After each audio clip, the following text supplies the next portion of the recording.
Hey everyone, what's happening? If you're new to the channel, please take a second to hit the subscribe button and enjoy the video. Good morning, ladies and gentlemen. Welcome to the Captain's Corner. Always an informative session here on board the Grandeur of the Seas. So at this time, we're going to welcome a few of our senior officers here on board. The very first person we are going to welcome down is our hotel director. He is in charge of over 700 crew members. The entire hotel operation, from the housekeeping to the entertainment to the food and beverage. He is the man with the plan. He originally is from the United Kingdom, however now calls Florida his home. Ladies and gentlemen, Mr. John Denton.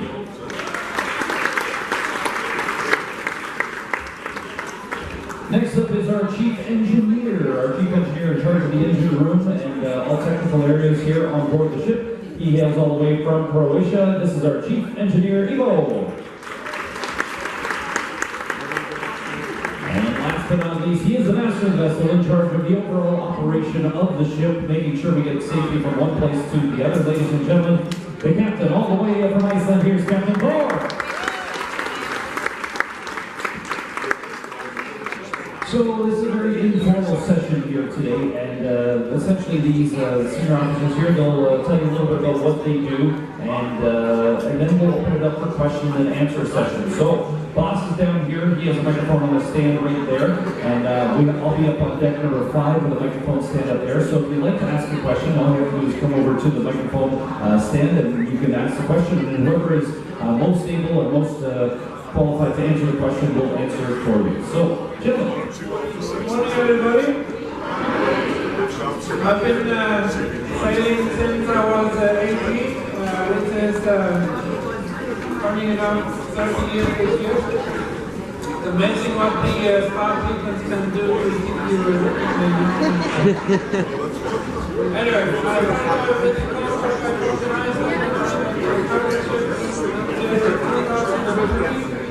but I gave up the hard work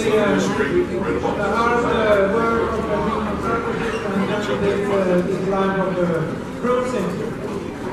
I have on the Grandeur of the Seas, sailing on the San Juan.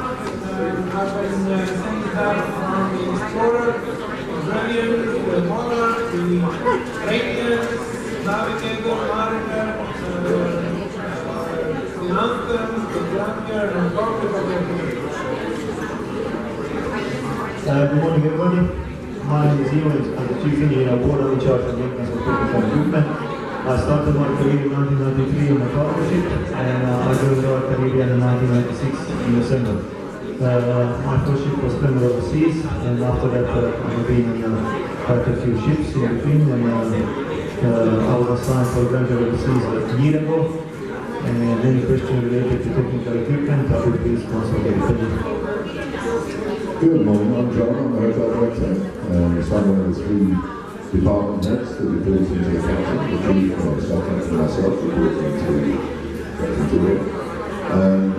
I had a bit of a different career, really. I was in the hotel and casino business for a lot of time. I was in Antigua in the 80s, starting there, South Africa in the 90s. In the Baltics, I was home for a few years in England, and then joined Royal Caribbean in 2006. And I've been very lucky and very privileged to come around the world with Royal Caribbean. Monarch of the Seas, Grandeur of the Seas in China, Radiance. Then up to back to the Monarch, and the Explorer, and the Enchantment, and that is what I've just come out from Empress of the Seas, which is going into Cuba, which is a very interesting group of sailors down there. And I'm very proud and very honoured to be able to join the Grandeur of the Seas recently. As hotel director, and hopefully if there's any questions that I don't have the answer to, we'll please do another answer, so no problem. Good time. Alright, thank you, gentlemen. So this time we are going to, if anybody has any questions, come on down and see either boss here on deck 4 or myself here on deck 5. Just come on up, step up to the microphone, and we'll go one by one. Boss, we'll start down there with you. What is our average fuel consumption? At the moment it's 3 tons an hour. So that is $800 an hour. That is at the moment average.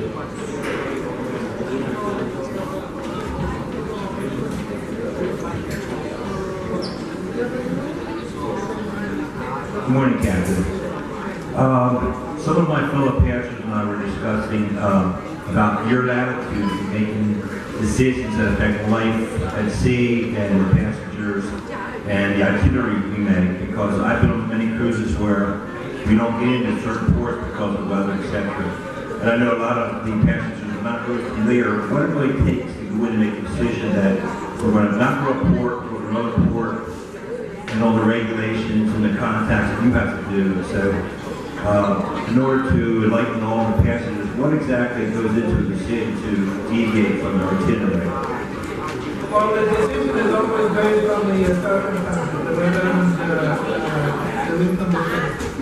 A good example is okay, we make it to this cruise, it was very nice, but in the winter time, quite often we need to cancel our call because of the sea state, making it unsafe to go between the ships to the island in a small temperature. Decision is always a decision. He assesses and evaluates the conditions. He has support teams both on the island. The island manager is a very good resource of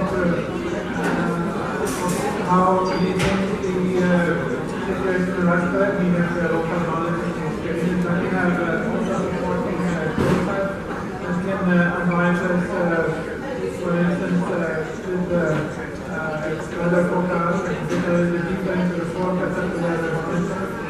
But at the end of the day, if the captain feels that it is unsafe to call into a port, it's probably his decision. And the big operation is put in place because we have to change the whole itinerary on a very short notice. We have to find another port, so we decide to stay at sea. If we decide to stay at sea, the whole on-board operation changes because, for instance, the galleys, they have planned for a day port where there's less people to learn. Now also we have to learn from everybody. We can imagine how if we decide to go to the port, we need to make sure that we have a leader in the village and people available to take it to provide excursions and services.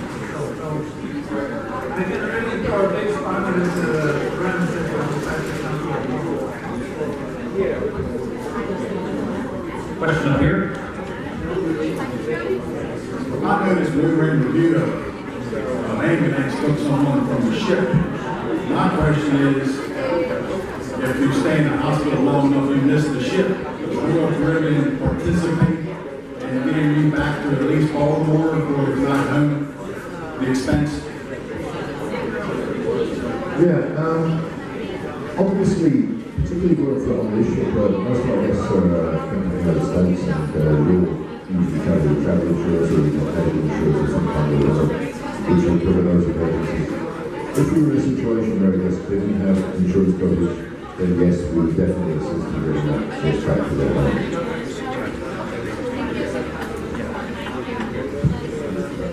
I've noticed in two cruises here that the U.S. Coast Guard following us out of Baltimore when we got to Virginia Beach, and then they pick us back up and we cover it. Why? That's a very good question. They do it randomly. They don't always do it. They provide the security aspect on their own decisions. This is not requested by us or our company.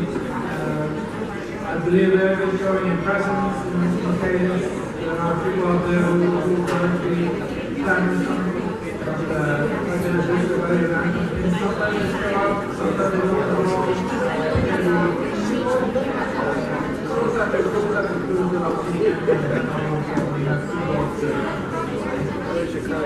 One question. Obviously, a lot of water between the ship. Do you manufacture any water here, the desalination equipment, or you bring it all on board? Yeah, we produce our own water, especially in this run, where we utilize a lot of waste heat from our engines, so we consume daily around 130,000 gallons of water.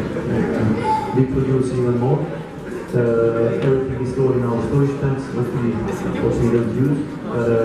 Average consumption a day is like per person is like 50 gallons.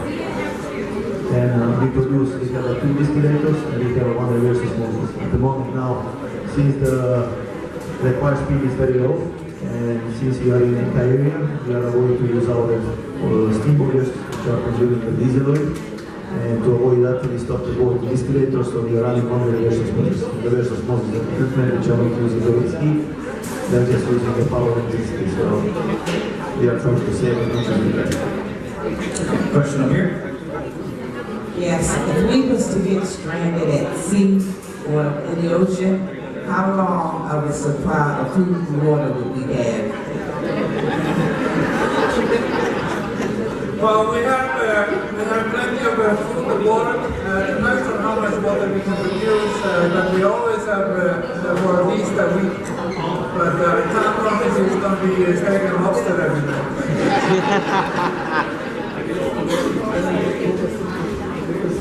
I heard that cruise ships always have a moorer. If so, could my wife and I get a tour?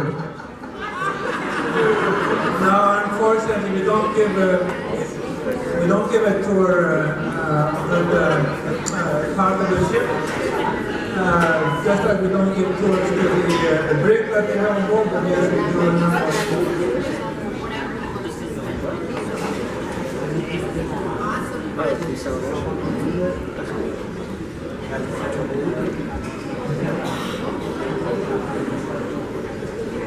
First of all, I want to say this is our very first cruise. Well, mine too. Congratulations. The crew has made it exceptionally a great adventure for my husband and I. But my question is, what has been the scariest episode that happened? My scariest episode is probably up in the Minyamur at the beginning of the cruise, on the first day when the doors open and I'm standing there holding my plate and all of you rush in and get your food.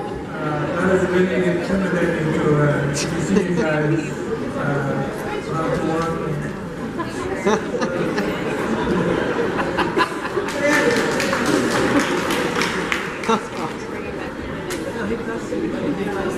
A few more questions down there.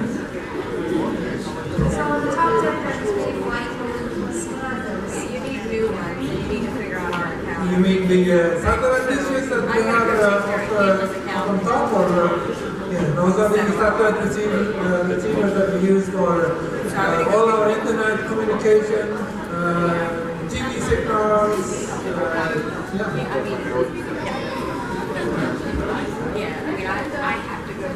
I'd like to know how you recruit your crew members. Notice there are people all over the world. I'd also like to know what kind of hours do they work, and do they work, 3 or 4 months at a time, and they have time off. Yeah, we're very lucky, we're an international company, we've got over 50,000 employees, and Royal Caribbean International is a great company to work for. But when we select the crew, we have hiring partners all over the world, in different countries, and you'll see by the breakdown in the crew, we've got, I think, more than 55 nationalities on board, 56 nationalities of crew members on board, and we select Grandeur to work for Royal Caribbean International. So, if I give you an example, if you want to be an assistant waiter at Royal Caribbean, you would need to have been a waiter in a 4- or 5-star establishment in your home country for 3 to 5 years. That would be a minimum qualification, plus you have to speak English. And we have the Marlins test in English to make sure that people can qualify. The crew members work different lengths of time. If you're in the Marine and you're an officer, you work like 10 days on, 10 days off. If you're in a hotel like me, you work 4 months on, 2 months off. Most of the crews that you work with, the statement attendants or others, work 6 months on, 2 months off. And then the team in the laundry and the mission team usually work about 9 months on, 2 months off. So it's hard work when you're on a ship and you work every day that you're on, but then you get your break and you get a solid chance to get a decent vacation. So we understand how important it is to look after our crew. So they've got all sorts of recreational facilities for themselves to use. They've got a gym, internet cafes, there are restaurants, there are bar, We have a big back deck where they can have parties and to relax, and we have a gym. So we have all sorts of, I think we've got a gym, I haven't found it yet. So we try and look after our crew, because the secret to success in this business, if you've got a happy crew, then you've got happy guests. And we're very lucky on the Grandeur of the Seas, we've got a very happy crew. So I hope you enjoy the service at the moment.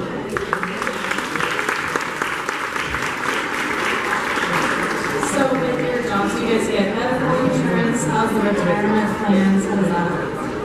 If you're the captain, you get all that. If you're the hotel director, no, we don't know that.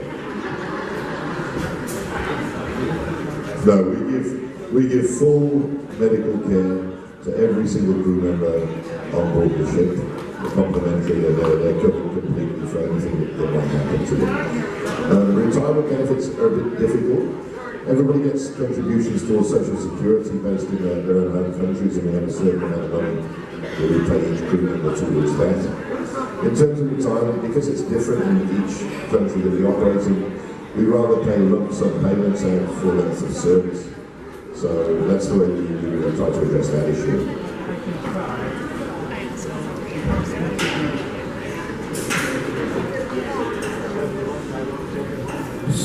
I'm sure there's some other questions. You guys have any funny stories you want to share?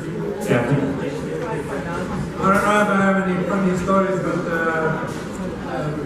maybe to contribute to your jokes from the morning show. What do you call a Mexican and that's lost his car? Carlos. Please, somebody save us with a question.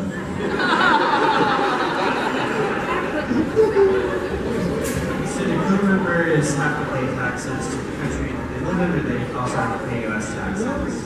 No, the crew members are, if you're a United States citizen like me, then the company takes the taxes directly from my salary. You know, I fill in the requisite W-4s or whatever. Otherwise, crew members are responsible to pay taxes in their own countries according to their own regulations. So the only people who pay US taxes are US citizens. I mean, you know, that's what you're supposed to do. I think from a lot of criminals I work with, I don't know. Question on top. I noticed you have an enormous amount of brand in the ship. And I was wondering, the variety, do you make it here, or do you have it provided? No, we make it here. I mean, some of the buns, some of the hot dog buns and burger buns we purchase in bulk, but all of the different range of breads that you get, especially in the dining room, all baked on board. We have our own pastry.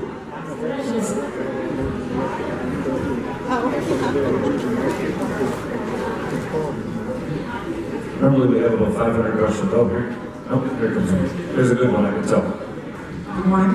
I'm curious how one gets a seat at the captain's table. How much? No, you get an invitation. I don't know how they select it. I just get a notification like everybody else, but I know on the hotel side they have a kind of procedures or process to invite people, and they just tell me where and where. It varies. I have to tell you, depends what cruise we're on, depends what profile of guests are. The captain likes to celebrate special events. So it might be someone who's having their 50th wedding anniversary. It might be someone who's on their honeymoon. It might be somebody who's got a special event going on. It might be friends of the captain, friends of mine. It could be anything. A random selection takes place. We do have special dinners and special meals for regular cruises, for people who do 700 cruises and more, 700 points and more, people who do 350 points. So we have different criteria for who hosts which tables on.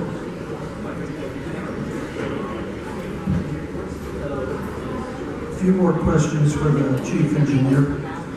I saw recently where a barrel of petroleum is now going to be hitting $80, so we're back up on an increase again. So talking about energy efficiency, you talked about the fact that you heat X amount of gallons of water a day. So I'm assuming that your generation system is combined heat and power, so you can get maximum efficiency. You know what the efficiency rating is?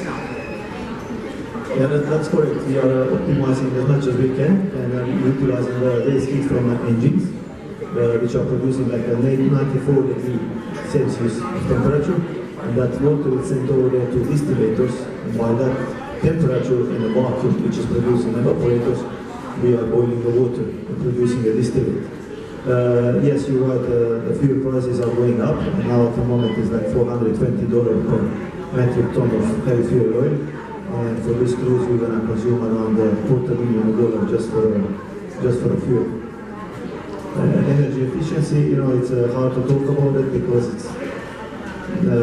it's varied, right? It's a different speed, different efficiency. In the port, it's the most efficient, I would say so, because it's lower consumption.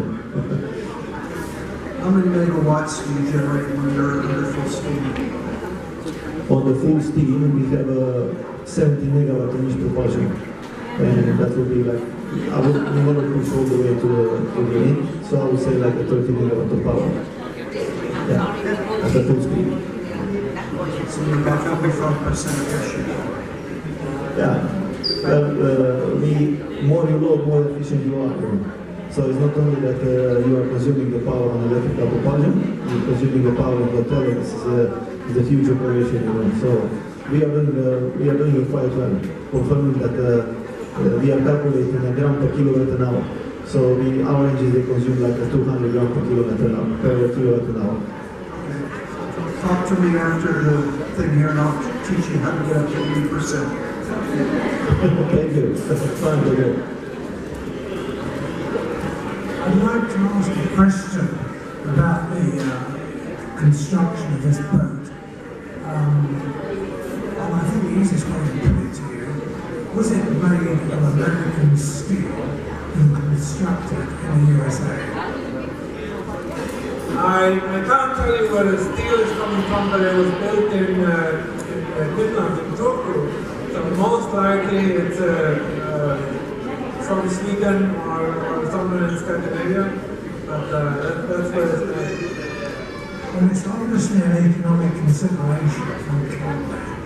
But I think people seeing the news this morning about the import tariffs, particularly on steel, and particularly concerning the economic state that we all seem to be getting into, I would think that there should be pressure from the American government on companies like this that require an awful lot of steel that go into their vessels to do exactly what I proposed in my first question. What do you think of that idea? I have no comment on that. I'm not surprised.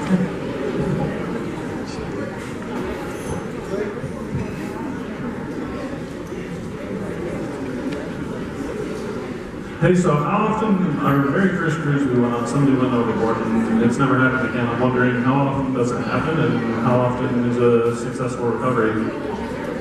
It happens very rarely, and it's one of these things that we don't really appreciate.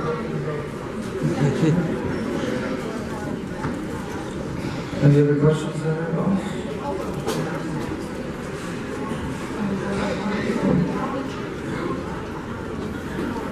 Well, first of all, thank you. It's been a wonderful cruise. I was wondering if you could discuss the interaction between the pilots that come aboard, for instance, the Chesapeake Bay pilot or the pilot of Bermuda, what the respective responsibilities are between the ship's crew and the pilot, and exactly what direction he's taking. Just explain kind of how that all works. Yeah, the pilot, like in the Chesapeake Bay, he comes aboard and takes over what we call a con. So he's giving the steering orders for the helmsman and laying on the courses. He has the command of the vessel, but we are always in command of the vessel. The only place in the world where the pilot actually takes over the command of the vessel is in the Panama Canal. It's a local one, and everywhere else the captain is always has the authority to overrule the pilot they come to. But they come aboard as local guides. They know the conditions and the environment a little better than ships who are visiting not too often. And they also act as communication between the ship and purpose is one, or the minehunters, longshoremen coming alongside and help with the navigation. Yeah, one more here, boss.